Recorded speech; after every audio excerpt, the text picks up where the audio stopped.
Hola, yo soy Ricardo Piñero Prince, soy el profesor de la materia Teoría y Comportamiento Organizacional de la Universidad de Buenos Aires. Le doy la bienvenida a todos y estamos muy contentos en comenzar este periodo de clases que comienza próximamente.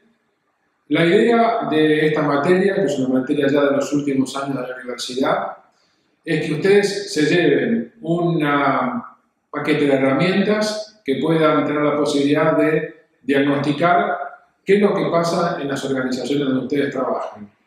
Y esta teoría y práctica es el fruto de muchos años de trabajo, de más de 30 años de trabajo en el ambiente público y privado.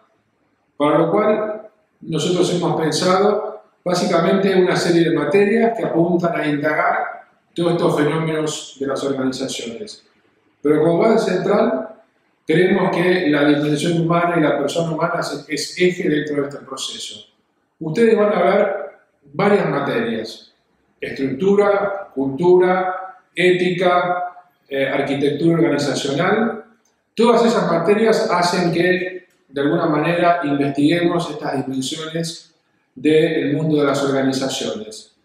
También, dentro de nuestro grupo, es un proceso de aprendizaje de todos, con lo cual el preguntar, el sugerir, el indagar, el cuestionar, para nosotros es de enorme importancia.